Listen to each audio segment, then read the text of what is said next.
Ladies, Can We Talk with Debbie Georgatos, right here on 660 AM The Answer. And welcome back to Ladies, Can We Talk? And as I mentioned before our break, we just have a fabulous guest tonight. Congressman J.C. Watts is on the line with us. Hello, sir. Debbie, how are you this evening? I'm very well, and I'm happy to be talking to you. I have to tell you, I love your new book, Dig Deep. Actually, I'm not sure, has it been out a month or two now? I'm calling it new, but it's just a great book. Well, Debbie, it's not quite a month. It was actually dropped on March 7th. And so, yeah, it's approaching a month, and I'm tickled with the reception that it's gotten, and I've traveled around the country, and I've done radio and TV all over the country, and I'm tickled to be on with you. Thanks for having me on. Well, thank you. I will tell you that many people write books about their lives, and you've obviously, Congressman J.C. Watts, we're speaking to, lived just an amazing life, a star quarterback for the Oklahoma Sooners, and after that, a Baptist minister, and then a U.S. congressman from Oklahoma in Washington, and it's a relatively small club you're in to be a black Republican congressman in Washington. So, you could have just written a flat-out factual, here are the things in my life, but you went deeper than that in writing this book, not just about events in your life, but how you resolve these really painful, challenging, perplexing things that you face in your life. I love the depth you went into because it gives other people a great example. Well, Debbie, I've done probably 80 interviews over the last 3 or 4 weeks, and that, let me tell you, that's a great summary that you just gave, simply because that's what I wanted to do. I wanted to take, in this book, Dig Deep, 7 Principles, 7 Truths of Finding the Strength Within. I wanted to take my circumstances, the things that I've done in my life, and really take that wisdom from going through the valley, being on the mountaintop, and hopefully share that wisdom with people to how they can do life better. The book is not a political book by any means. However, when I started writing it 7-8 months ago, I think it actually speaks to some of the things that's going on in politics, especially today. But it was a doing life better book to say these truths are woven in the earth. And if Debbie and JC, or regardless of your gender, your color, what part of town you grew up in, there's just certain things you can't overlook, or certain things you can't circumvent to stand on your mountaintop. And so, great summary, and that's what the book was trying to do. Well, I want to jump in and talk. In the first chapter, you told a story, and I'll just summarize for our listeners, but there was an episode where you were completely innocent of wrongdoing in an event that was going on in Oklahoma. This is before you were in Congress, and there was a long period of time where it appeared in the media that you had been part of the wrongdoing, but you had not. And, you talked about at the end of that chapter the responsibility to attempt to reject bitterness and self-pity. And that just runs counter to so much we hear in our society today about victimhood. You really were a victim of true unfairness. So talk about, how do you reject bitterness when you honestly were treated unfairly? Well, Debbie, drinking from the cup of victimhood can be so satisfying, and wrapping ourselves in the quilt of victimhood can be so warming and so comforting. And I've done it, you've done it, your listeners have done it. We all have done it because it tastes so good. And I think there are times that we have to resist that, or we should resist that. And the circumstance you're talking about in the book was the first truth that I mentioned, and it was dealing with adversity. Yeah, I got kind of encompassed in an investigation, and it's kind of sexy to for the press point to J.C. Watts, former quarterback at Oklahoma. I was the sexy name on the commission, and I got pulled into the investigation. And I remember one day, Debbie, I looked into the camera, and I said to the cameraman that was just battering me, I said, I don't know what's going on with this investigation. I will fully cooperate. And from a perspective of faith, I said this. I said, I will wait the results in peace. Well, as it turned out, I ran for Congress. I got elected. I got reelected. That stuff was mentioned in every one of my campaigns. When I ran for leadership in Congress, it was brought up then. But the fact is, there were times that I did put myself in the victim's role. It was painful. It was hurtful, but nevertheless, I concluded and grew a faith and grew a maturity that I can look back today on that time in my life, and I've looked back on many occasions during that time, and I don't look at what it did to me. I look at what that time did for me, and that's just to say we can even grow.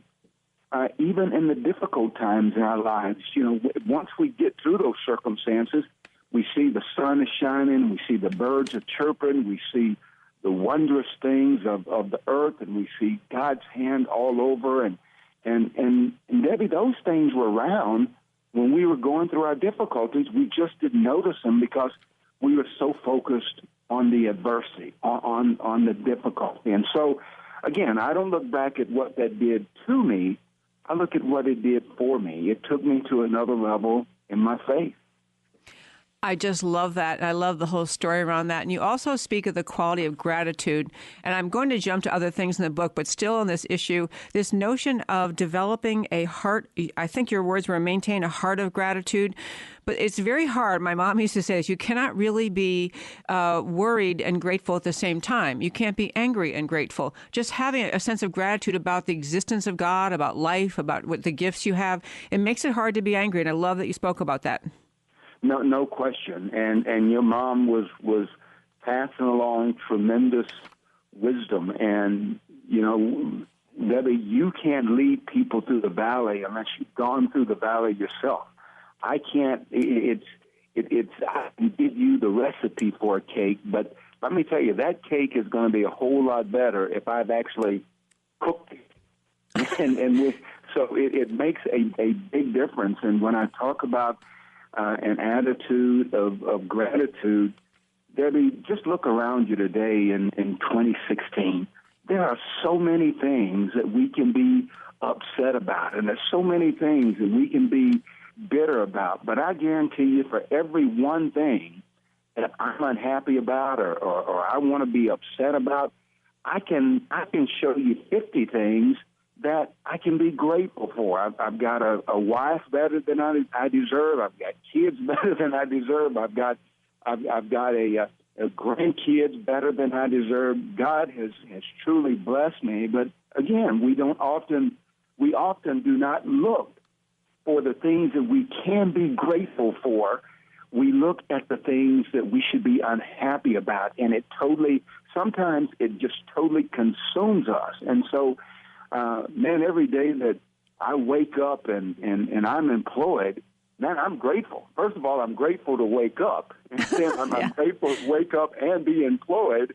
Man, I'm extra grateful. So there's so many things that we can be grateful for, but the bitterness that seems to consume our nation, we seem to be angry at so many things, at politics and what we see on TV. And I encourage people, every 30 minutes you watch current affairs, Fox News or CNN or MSNBC, I encourage people to watch at least 15 minutes of Andy Griffith.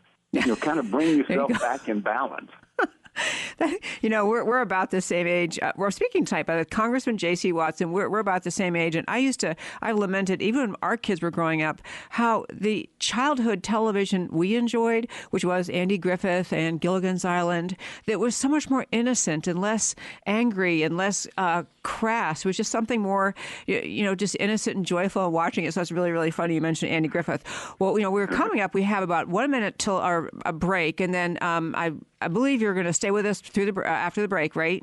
You bet. Okay. Bet. I want to turn to talking about something you mentioned, which is really front and center in the American scene right now. And I know your book isn't about politics. We're talking about with Congressman J.C. Watts about his new book, Dig Deep. And this is this idea about you spoke about how people get set in their thoughts, set in their ways at young ages. And you mentioned at some age, around 22 or 24, our worldviews harden so much that we can't entertain other ideas. We can't be open and have, I think your chapter is called Unlearn and Rethink, which is a great name. But it's the idea that we really can, recognize in ourselves when we've hardened our hearts or thoughts too firmly, and maybe we're missing what has to happen. So I've given you a good heads up before we go to the break. I want to talk about that when we come back, because that seems in this American political year, this time of this election cycle, it just seems vital that more people can do that. This is Debbie Georgatos, and Ladies, Can We Talk? Back to Ladies, Can We Talk with Debbie Georgatos on 660 AM The Answer. And welcome back to Ladies, Can We Talk? This is Debbie Georgatos, and we still are talking tonight with Congressman J.C. Watts, and we're talking about his new book called Dig Deep. It is just a fabulous book. In fact, I was mentioning on a break, I'm going to send it to one of our sons. And I think for young people, especially, for everyone, but for young people, it's a fabulous book, really much more than just about Congressman Watts' amazingly interesting life, but about the lessons he learned and where he turned for comfort, and for guidance, for growth. So we were talking before the break about this chapter you talked about where people get so set in their ways, and that seems to be in their thinking ways, and that seems to be a problem in America in politics.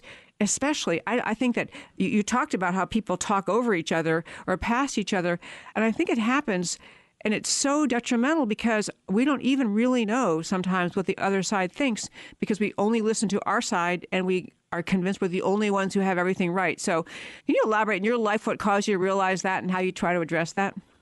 Well, I think from a perspective of faith, and I think from having kids, I think parents, we often listen to respond. We don't listen to learn or listen to hear. The daughter comes in and says, "Dad, the car is banged up," and I say, "Oh, it's banged up. What in the world? What are you doing? Are you so reckless?" And she said, "Wait, Dad, you're not listening to me. You didn't hear what I said. The car got banged up, but it wasn't my fault." And so we listen to respond. We don't listen to hear. We don't listen to learn. And in today's culture, Debbie, it's gotten a whole lot worse when you consider Facebook and Instagram and texting, and we communicate with each other a lot more, but we connect, or we connect a lot more, but we communicate much less. And in the chapter that you're referring to, I talk about how tradition and culture often traps us into bad habits or bad ways. Traditions in and of themselves are not a bad thing. Christmas and Easter and Thanksgiving and birthdays, how we celebrate those things, that's not a bad thing. But when tradition says ignore the facts, when tradition says look, that doesn't fit the narrative that I want to apply or that I want to execute, then I think we've got to rethink that. In our wellness program and in our diets. I grew up in a culture that I love beans, and beans. I always thought you had to have salt pork or fat back or ham hocks in your beans to make them taste good. But here about 10, 12 years ago, my wife started cooking pinto beans and black beans or whatever kind of beans we were cooking, and just using seasoning. And I thought, that's communism. To not have salt pork in your. But you know what, Debbie? They tasted pretty doggone good, and they were much healthier. So we think because we've done it a certain way for the last 50 years that maybe that's the way we should do it. So rethinking and cultural things and traditional things, because we've done it a certain way for a long time or for 50 years, doesn't mean it's right. It just means that's the way we've done it. But finally, on that point, unlearning, Debbie, is hard. When you say my mother's mother cooked it like that, so by golly, that's the way we're going to cook it. Or when you say, that's the way my family's done it for the last 40 years. I went to, when I was a youth pastor, I went to the senior pastor and I said, on Wednesday nights, can we get away from the big service and do our own thing in the youth department? I think that will really help us grow. And I shared some ideas. He said, let's take it to the deacon body. Well, we went to the deacon body, and I had a gentleman that said, he said, Brother Watts, he said, we've been doing it like that for the last 25 years. And I replied, I said, well, maybe we've been doing it wrong for the last 10. Debbie, we literally went from about 19 kids on Wednesday night to about averaging about 65 to 75 on Wednesday night. Simply because we changed our approach and said, hey, I want to challenge status quo. You know, and I'm the type of person, I don't believe that, we say, well, you should just march. Don't ask where you're marching, just march. I don't believe in saying, well, the uniform doesn't fit, but I'm going to wear it anyway. And that's kind of what our culture, and especially politics, that's what it teaches us. It says, Debbie, look, you're supposed to wear this uniform. You're a woman. You're supposed to do a certain thing. You're a man. You're supposed to do a certain thing. You're Republican or conservative. You're supposed to do it like this. As a Christian, I remember the first time growing up at the Baptist church, being ordained in the Baptist church, we didn't raise our hands in services on Sundays. We thought that was too charismatic, we shouldn't do that. But you know what, Debbie, at the end of the day, God has been so good to me over the last 10 years, 12 years. And I remember the first service, God had brought my wife and I through a very difficult circumstance. And all of a sudden, the pastor was talking about when you're in church, you're not there to please the other person. You're there to worship God. And God had been so good to us that I remember the first time I raised my hand and praised, Debbie, I'm thinking, oops, I'm not supposed to do that. I was raised in the Baptist church. How crazy.